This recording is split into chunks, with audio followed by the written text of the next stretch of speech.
You can always focus on stuff that you can control, and you can't focus too much on stuff that you can't control. If you build it, they would come. That you have to build, and it takes you a year and a half to be able to sell the first policy. I think 25 to 30% of my time is spent on recruiting. You just want to top the level of talent that you have and letting them basically push as hard as they can.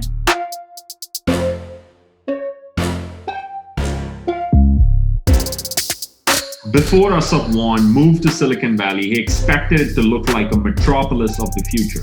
When he arrived, he said it looked more like the mothership of suburbia.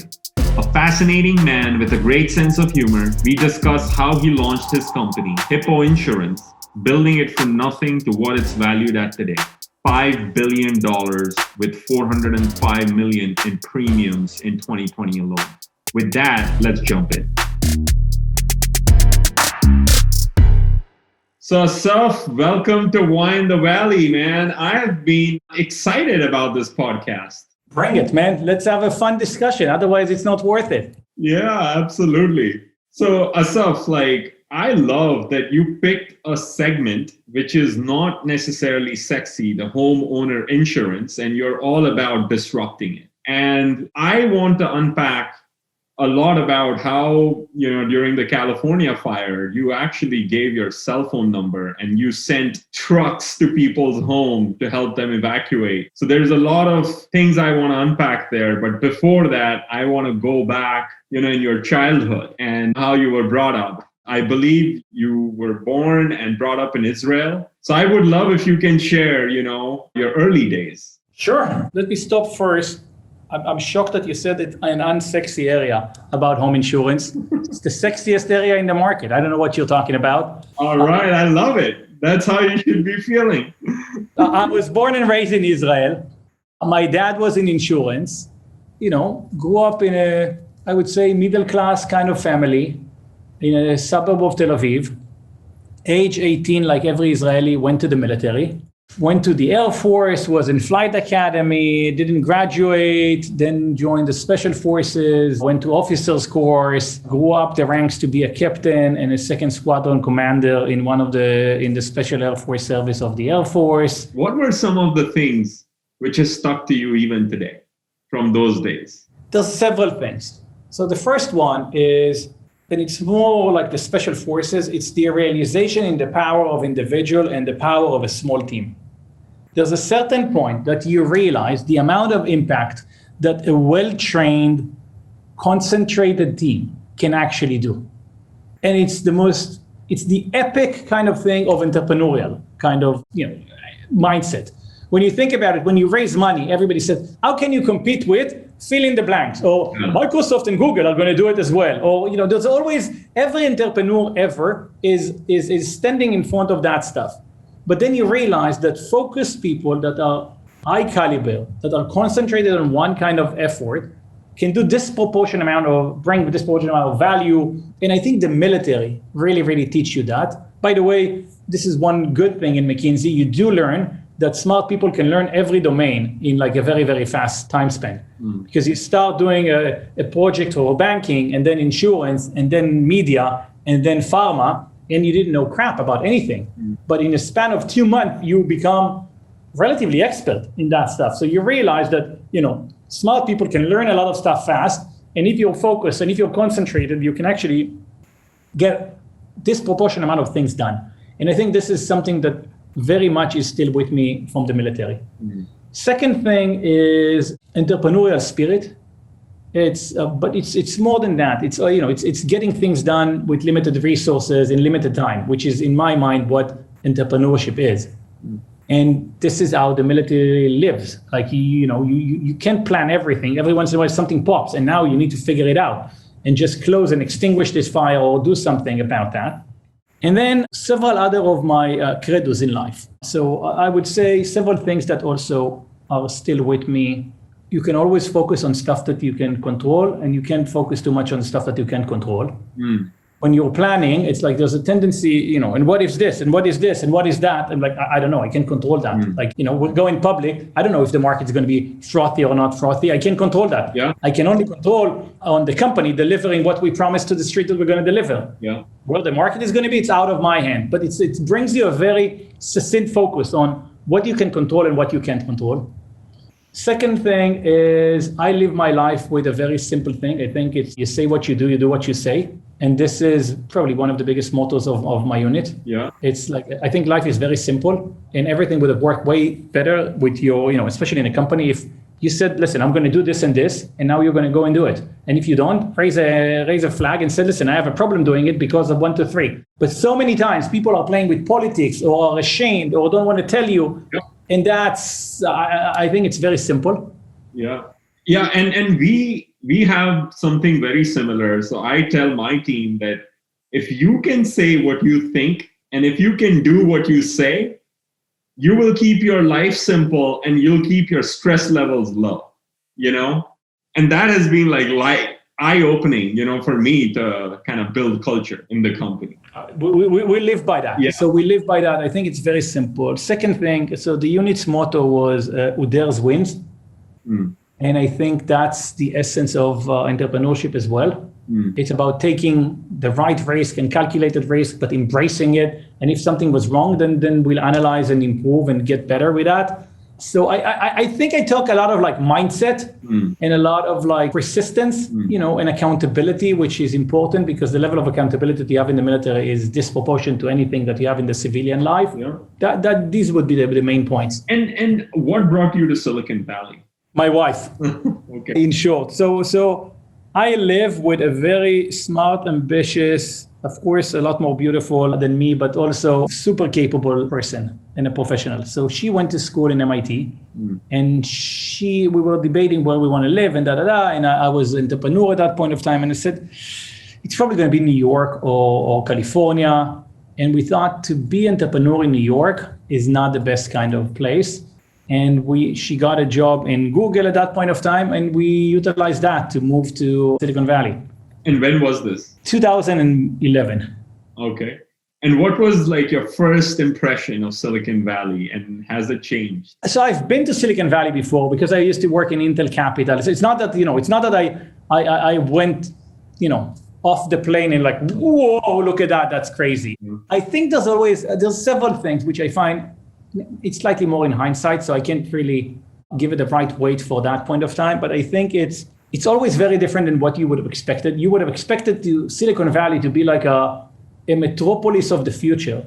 And then you realize you're in the mothership of suburbia. And this dichotomy between these two things is always very, very awkward. Yeah. People that never been to Silicon Valley think they're going to see, so this is where Google, and it's all going to be flying cars and stuff like that. Really? That's like, you're in traffic and then you're in the middle of Mountain View. It's just a very weird kind of thing. Second thing is it's very one-dimensional. It's too one-dimensional. So what I mean is I think that if you want to build a tech company, it's still the best place in the world to build a tech company. And we can have a discussion. There's a network effect in there. There's so much abundance of talent, but it's expensive and not easy. So it depends if you're in the top decile of companies and if you're or not. If you're in the top decile, then it keeps on like getting the fuel and running. But if you're not, then it's exuberantly, it's just very expensive. But the thing that I wanted to say is that it's so one-track minded on technology that it's lacking in every other thing. So food scene, not that good. Art scene, not that good. Try and find like nice architecture. It's like you find guys that are 30-year-old billionaires that lives in a house that my grandma would have considered twice if it's ancient for her. And it's very, very awkward. Try to get fashion. It's so one-dimensional, which is very interesting. And so how did you come up with the idea of Hippo, and how big is Hippo today? So my ideas are usually research-based. So the way that I look at it, and I've studied quite a bit because it's personally interesting for me, is I would say that 90% of the ideas are split 50-50 between need-based and domain-based. Okay, so it used to be a lot more domain-based. In 2000, most of the companies used to be started by people with a lot of domain. So, I mean, there's a bunch of fields that need domain. Like, you're not going to start a cyber company or an optics company or let's say a database company without you working in that field, because it's not someone from outside who's going to come and say, oh, I have a brilliant idea in cyber and I've never looked at the space. You need a lot of domain expertise. And that would be, I would say, 45% of the ventures. And then you have other 45% of the ventures, which are need-based. I was browsing the web and I couldn't believe there's no fill in the blank. Like, there's something in it. Now, over time, a lot more things are popping into that stuff, because to build technology became easier and easier, because you can build something on scale easier, because the organization and the corporation has been dissected. So you can take payments from this one and salaries from this part and someone else. You can outsource a lot more components and you can actually focus on what you want to build. But then the last 10%, I would say, are split 50-50 between half of them. 5% is probably deep tech that is coming out of university. There's a Stanford professor that has an amazing technology but no product. And you can start something around that. And the last 5% is what I fall to, which is research-based. I don't have an idea. I sit down and I read a ton and I start to define different verticals up until I'm finding something that interests me. In my case, it was insurance. And then I started to I have a bone that I can't get rid of. And I'm starting to talk to dozens of people and read as much research until it becomes crystal that there is an opportunity in that space. So for me, I started, I did a lot of work in insurance when I was with McKinsey. Okay, got it. And So you had a domain expertise in it. It's not domain, but I had a glimpse inside the kimono. Okay. And I saw how broken it is and how ugly it is and how much I thought that they couldn't implement anything. So I looked at doing something in insurance in 2007. And then I couldn't do anything because of three things. You couldn't build the technology, the backend technology or the scale. You had to commit upfront that you think that in year 7, you're going to have 100,000 customers. And it's going to take you 4 years to build it. And they're going to charge you because you have to go to a Guidewire and an Oracle Database 9 and bring Accenture. And it's going to be hundreds of millions of dollars. And you need to commit upfront to something that you don't know. And it's never scalable. So I thought, okay, that's not an option. Second thing is, everywhere I went to, basically said, how can you compete with these guys? Because they have disproportionate amount of data. Allstate have 10 million households. How can you compete with them? You don't have a single household data. And I'm like, I guess there's a problem. And then the third one, I wasn't certain that people can trust a new brand in insurance. So I kind of shelved it. And then in 2015, when I started looking at different things, one of them was insurance. I read so much. And then I said, okay, fine, let's look at it. The technology, I'm in a way better position. I can build on AWS or whatever, or Google Cloud, and I can do component with Stripe on the payment, and with Intercom on the chat, and with Twilio on that. And I can actually take microservices and scale them up to whatever I want, and it's going to cost me peanuts. So it's way better. I'm in an advantage over incumbents who are now dependent on their basically launches and the scalability on an external company that's, some of them have mainframes. So that's one. Second thing, we're in a world of an abundance of data. So I don't have 10 million households. I have 130 million households. I have every transaction that happened in the US. I have every tax record in the county. I have county records. I have aerial imagery. And this is readily available data sources that are out there, that are clean, that are consistent, that are real time. It's the dream for every data scientist. You have an abundance of data. So you're in an advantage from a data source. And then the third one, there's a point where you realize that everything else is done online. You're taking your student loans from SoFi, and you're managing your money with Wealthfront, and you're trading with Robinhood, and everything is there. Insurance is just one more thing. So why shouldn't you have people that's going to be happy with it? So that was the realization that, wow, I think I can do something in insurance. But then came the second phase. Oh, go ahead, Shish. No, so definitely new tech stack. It's easy to build. You don't have to commit millions of dollars up front. All those things are great. But insurance is still very heavily regulated, right? So when you started in 2015, how did you overcome that portion? So as an entrepreneur, I really, really like regulated environments. So I think there is a tendency. There are two reasons for that. The first one, it scares the crap out of every new entrepreneur, because Ashish is going to have an idea. Listen, I want to start an insurance company and this and this and this. And then you're going to talk to your friend who's going to say, are you nuts? You know, there's 50 Department of Insurance and 50 regulators and compliance, and now you need to file, and it takes forever, and F it, I'm just not going to do it, I'm going to do something else. So it scares, and investors say the same thing, right? it scares everybody, which is awesome. So if you're surpassing that, that's good. The second thing, it's actually quantifiable risk when you think about it. So half of the business of entrepreneur is actually dealing with unquantifiable risk. Talk to every engineer, every co-founder, and you sit down and you're always going to get it wrong on how fast the product is going to be out. You're always going to be over budget, understaffed, and it's going to take you longer. That's just the nature of every technology in the world. You think that you have everything, and then you realize, it's actually not that easy. The API doesn't work well. There's a problem with this connectivity. Amazon changed this, or Apple changed that, and it never works. And it always takes a lot longer and a lot. Regulation is quantifiable. You go to the best lawyer in the world, or in the US, that is an insurance lawyer, and you're going to pay him, and you said, fine, how long does it take me to file and get admitted in Delaware? And he's going to say, it's 9 months. And you said, fine, how much is it going to cost? I don't know, $100,000. He said, fine, if we can do it in 7 months, I'll pay you 150. And if we do it in 10 months, I'm going to pay you 75 or whatever. And you can actually run, or worst comes to worst, you say, fine, it's going to cost me $150,000 in 12 months. So you put this in the model, and it's not going to be far off, because that guy has done 15 of these in the last year. So they have a very clear sense of how much time and how much money. So it's actually quantifiable in your model, and not a very high risk. You're going to get it. It's just a matter of time and money. Mm-hmm. When you put out the first version of Hippo out there, right? Was it home insurance? This is how you started, and has there been any big pivots, like where you found out was, man, this is not working, we need to change something? Or I actually shared, I think last month, with the team, the seed deck that I raised my seed funding, and it's 90% on track. Maybe a lot of crap that I didn't know about, but it's the same vision, it's the same view. I gave different weights to some components, but it's the same. It was home insurance with data, with IoT devices, with changing the relationship with the customer. I think we became even more customer-centric over time. But it's overall, I would say, very much aligned with the same. There hasn't been a significant pivot.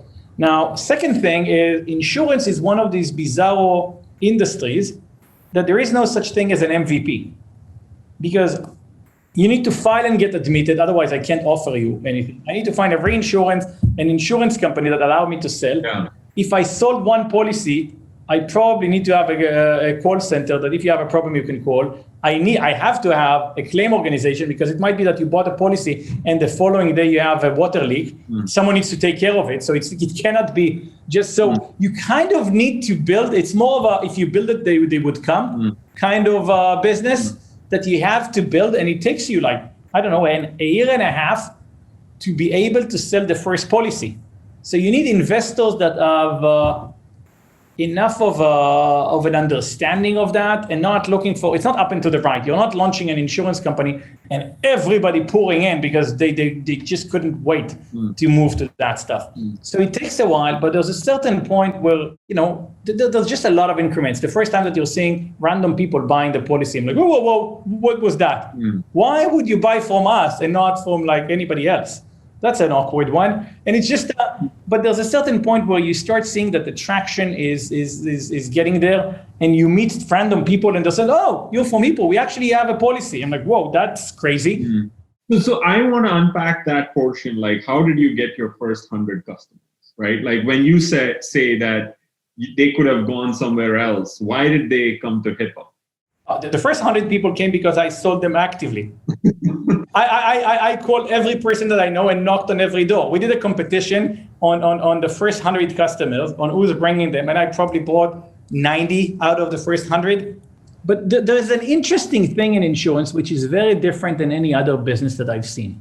And there are several components. So the first one is, it's a product that you as a customer don't want to ever use, and the company that sells you the product don't want you to ever use. That's a weird product to have. That's the first thing. That is so true. It's just a very bizarre product. And then the second thing is, think how you're setting up a venture, okay? So you're working in a room, you and your co-founders and engineers and everybody, and you're launching a product, and then you're shooting it to the world, and you're super excited that everybody's just waiting for that product to come, and then it's crickets. Nobody buys it. And then you're massaging and you're doing whatever stuff which is not fully scalable, and there's someone buys. And then you're starting to have disproportionate of resource catering to that specific nuance. So let's say you have a customer in Texas. Now, you're doing user acquisition just on that area in Texas, and you're buying out-of-home media just in that area in Texas. And then you are like doing podcasts, and you're doing radio in that area. Like, you are brute forcing that area to an extent which is nobody can actually compete with, because that's the focus that you have in a startup, and actually disproportionate amount of resource if you're laser designated, kind of, if you're very, very focused. And then you're starting to find, okay, more and more customers, and you're trying to find, okay, who else can buy the product if it's a similar kind of thing, and you're putting a spotlight on that, and that's how you start to extend. That's how a business starts, in Silicon Valley. In insurance, you're launching the product, and then someone buys the product. The first question is like, why the hell did they buy from me? What's wrong with this customer? That of all of the other insurance company, he went to us. I'm sure there's a problem with this customer. Nobody wanted to underwrite them, but they chose us. There is a problem. That you always need to start with that mindset. So then you're doing crazy investigation to figure out if there's no problem. And then you're like, okay, fine, there's no problem. The second thing is you actually, if you're doing too much of a spotlight in a certain area, then you're going to get too exposed. And insurance is a game of risk. You need diversified risk. I can't write the same zip code in Texas that have all of a sudden, if there's a hail or a hurricane, I'm going to go bankrupt in 5 seconds because I have all of my risk concentrated in one area. So so it's counter to how you think, and you need to diversify early on. It's just that a lot of these things are a different mindset. By the way, it's not that I was that smart. I have a lot of scars on my back to realize these things. It took me 3 to 4 years to calibrate from standard entrepreneurial kind of endeavor to an insurtech endeavor, which has these characteristics. So when you sold a lot, say in Texas, a particular zip code, then you covered few in California and all that, right? Once you started having, let's say, some of the claims, right? And how did you overcome, was there any risk someday where the claims are too much, you were not expecting, or how did you kind of manage the risk overall? Yeah, so the way that it's set up is that you have a risk-bearing entities that are partnering of yours, and they are reinsurers. Okay, so they're taking almost all of the risk. You're taking a small part, and over time you're participating more. And it's not unlike any other. You have one sentence to get every sale that you can as an entrepreneur, and it's like, bet on me when I'm small, and when I'm going to be big, you're going to grow with me, or I'm going to continue. I'm going to give you the grace kind of thing because you bet on me when I was small. And it's the same thing. You have reinsurers trying to find best of breed programs to underwrite, and they're trusting you at the beginning. They know that at the beginning the losses are going to be too frothy. The earning that you have is not that sufficient and high. So every day, let's say I'm adding 100 policies. I'm adding 100 risk points to the risk, but I'm actually only earned 1 out of 365 days out of the premium. So there's a growth penalty embedded in every insurance, and then you have some underwriting gaps and stuff like that. But everybody knows that's the industry, and it takes you a while to get your underwriting tied and your loss ratio in the right kind of space, and it keeps on improving really, really fast. But it's the reinsurers taking most of the risk at the beginning. And what were some of the early pushback from investors or employees, right? When you're scaling Hippo, I mean, Silicon Valley is so hot, even building a team is almost like impossible, especially in the early days, right? So what were some of the typical pushbacks there? Yeah, so the interesting thing is that one of the secrets is that funding is never easy. People always look at the dumbass near you with I can't believe that they just raised $25 million. It's a shitty company and it's a dumbass, but it's always difficult. I have failed to be in an easy fundraising. it's always because you also want the right terms, and you want the right investors, and you want the right valuation. Hence, it becomes difficult. If you want to do it in half the price with a crappy investor, it's an easy funding, but that's not how you fundraise. So it's never easy. Early funding was very tough because VC after VC explained to me why insurance is not a VC-able business. You don't understand, it's highly regulatory, you need reinsurance, it's mandatory, but nobody wants to buy, it's a game of trust, how can you compete on the data? So all of the points that I told you were the reasons why everybody said no. And then some magic happened. After like a year and a half or 2 years of operations, it became insurtech. So somehow I was in the forefront of insurtech, which 5 seconds was non-industry. And then all of a sudden, we love you guys because it's a regulated industry, and you've done that on this thing, and it's kind of like all of the points that were negative flipped to be positive. Okay.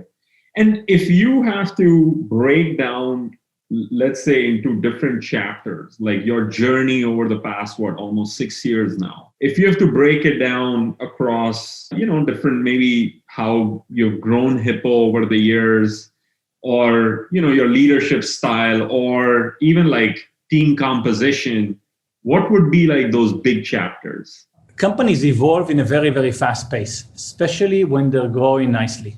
So the first kind of year and a half, it's trench war. You're just building. You're sitting down in a room and you're building and you're building and you're building, and you don't have a single customer. Then after a year and a half, you have one customer. The company changed completely. When you have one customer, it's a company. Up until then, it's a project. You're like sitting and let's do this feature and this feature. And you're getting so excited, but you don't have a single customer that actually approved that they want that feature. But when you have a customer, you become customer-centric. And then you need a call center, and you need to start taking care of this customer. So I think that was the first shift. But then over time, I would say every 12 to 18 months, the company needs to reinvent itself. And it needs to reinvent itself because it's not necessarily that the talent that you had before are grown and is big enough to take you to the next level. Many times, the talent that you had before is not interested in the next level as well. And you need to rethink, your entire team, your entire composition, your entire style. I was very, hands-on at the beginning, and now there's a point that A, technically you can't be hands-on. B, the entire management practice is about leverage. So you need to find people that are way stronger than you with certain domain expertise that can actually do the work. And you know what? You can't hire strong people if you don't let them do their own stuff. If I'm going to keep on interfering, then A, I didn't leverage them enough because I'm interfering, and B, all of the strong people who said, what the hell do you want for my life? Let me run the business. And so I needed to start letting go and be a lot more high level than specific, which is interesting.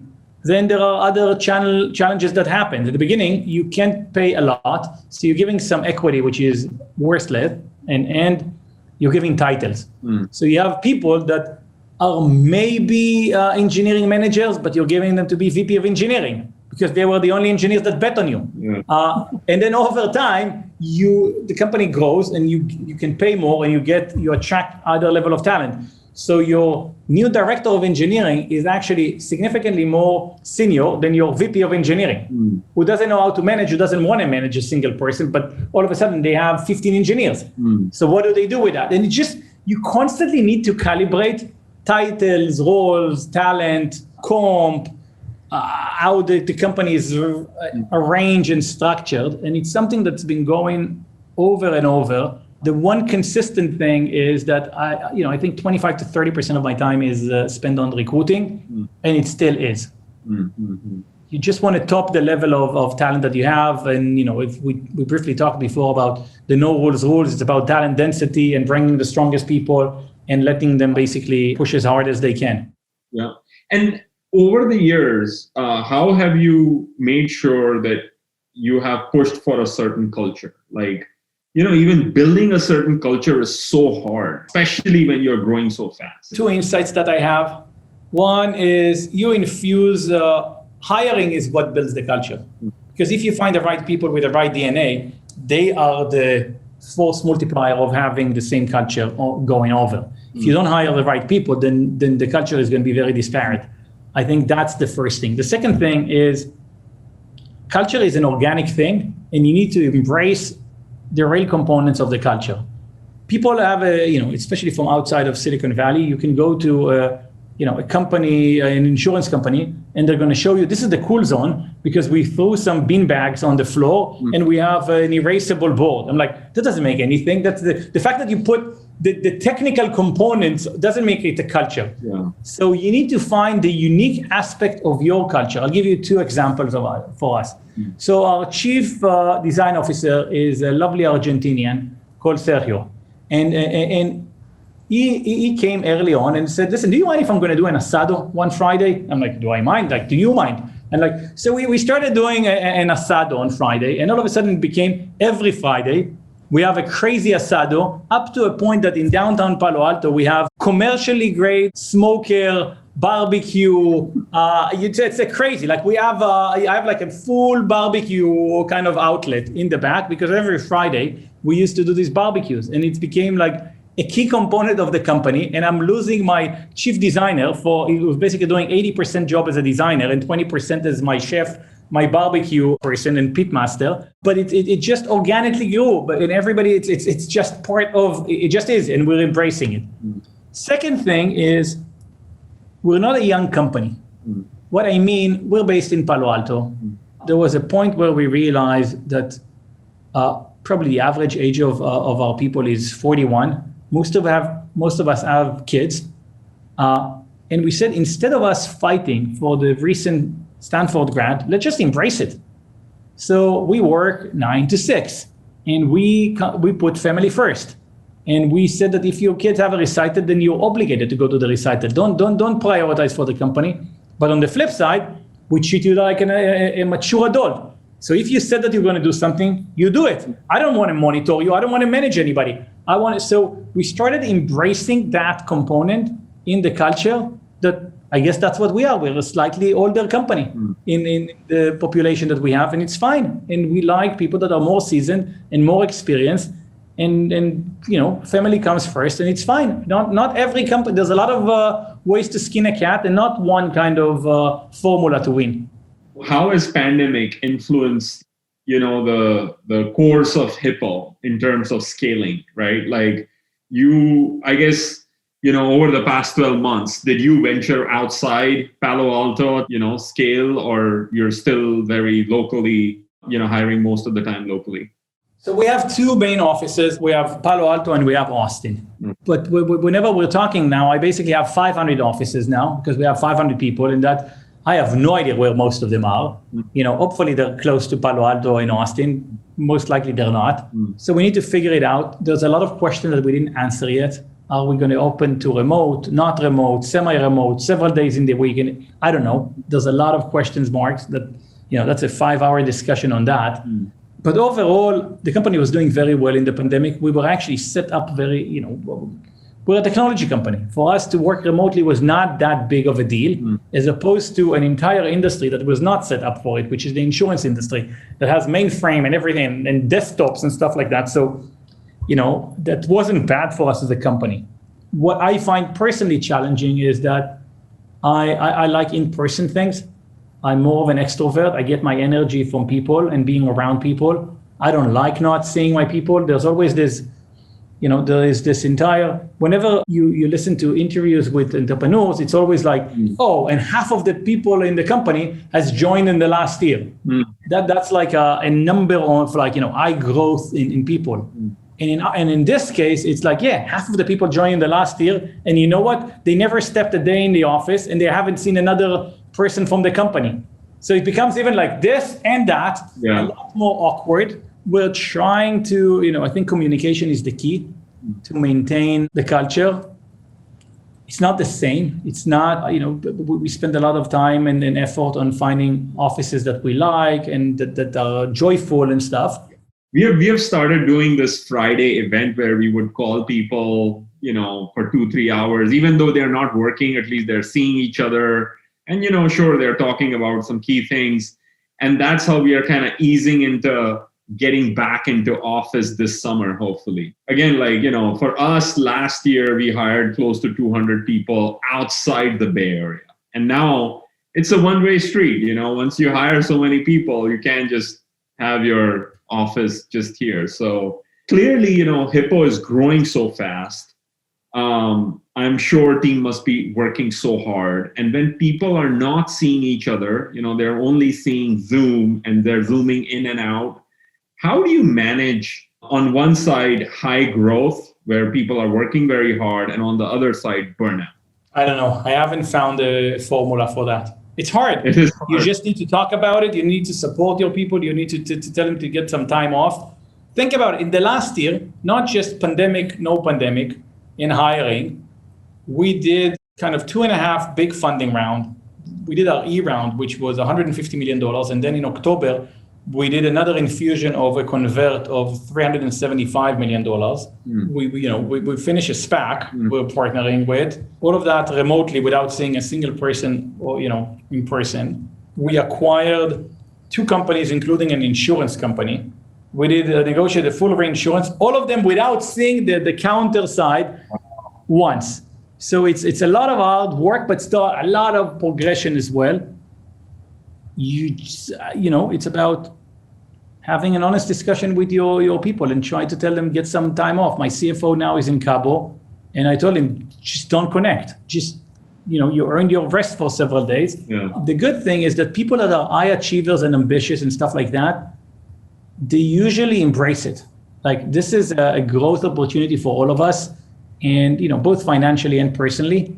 And not many times in life you would have the opportunity to learn so much in such a short, condensed timeline and achieve so many things. And for people that are high performing and these are the people that we're trying to attract, it's usually actually very attractive. It's very enlightening. It's kind of like, it gives them energy. It's energizing. It's not a negative. Now, are they burning out? Yes. And we're trying to have a discussion and let them get some rest, but you actually see that it's energizing the entire company a lot more than taking kind of energy.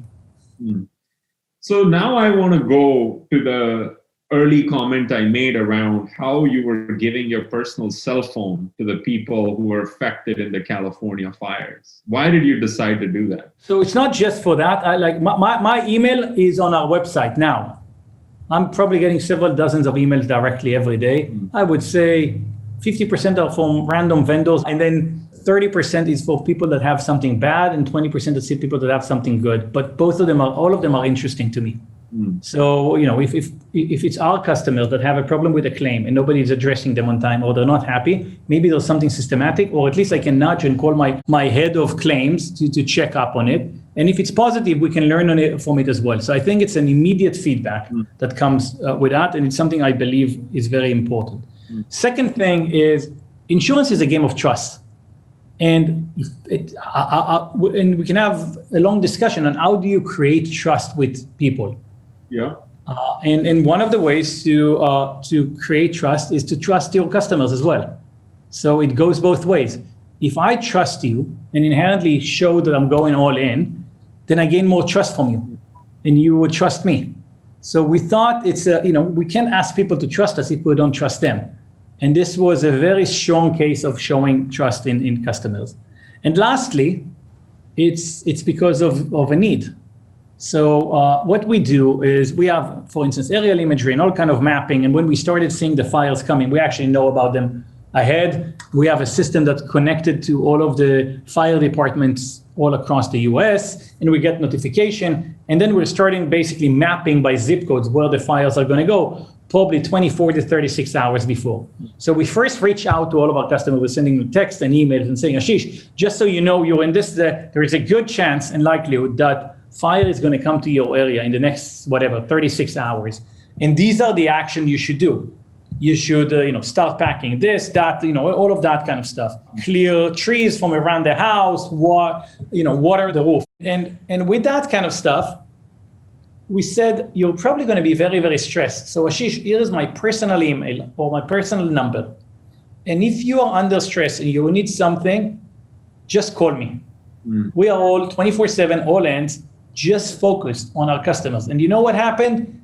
Not too many people call. That's the first thing. But the people that call, we could really help. So you have people that are asthmatic and their homes were okay, but they couldn't stay there because they couldn't breathe. So we put them in a hotel, which is far away. Then we realized, you know what, there's a lot of problems with pets because people are leaving their home, but what do you do with your pet? So we did a deal with like a pet hotel to enable to put the pets in that period of time. And then you need to have a problem. Some people, they couldn't really take some of the stuff out because they only have the cars. So we said, fine, let us send some trucks to get most of the valuable outside, which is, by the way, it's not bad for an insurance company to basically reduce that, but it removes the stress from the customer. And I think half of the insurance is, you know, when I talked to you before, you don't want to ever use it and I don't want you to ever use it. But what you're basically buying is the right to file a claim if something happens. And the problem in insurance is that the safety net that's supposed to catch you if, God forbid, something happens, became smaller and smaller and with gaping holes. And our aim is to build this trust, and so you know that the safety net that you have is there to catch you if something goes wrong.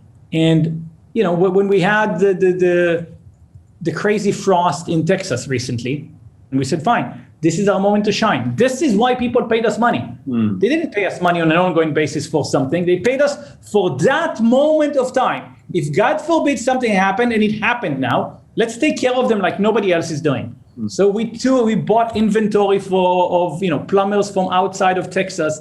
So our customers are going to be the first one to taking care of. And I bought thousands of lasagnas to give to people because they were stuck and they couldn't cook because there wasn't electricity or gas and all of that. And this is our moment to shine. And it's going to cost us more? Yes, but we're going to win in the next 20 years because this is the contract that we sign with our customers, that we're going to be there in their time of need. It's sometimes annoying and you get like annoying calls, but it's fine. But if I get 7 good calls for 2 bad calls, I'll do it any day of the week because that's how we take care of our customers. I absolutely admire this story, Assaf. And my last question, how big is Hippo today? So Hippo has something like 500 people. We finished 2020 with $405 million in premiums. We are live in 33 states now and going. I think this is kind of like the key kind of metrics.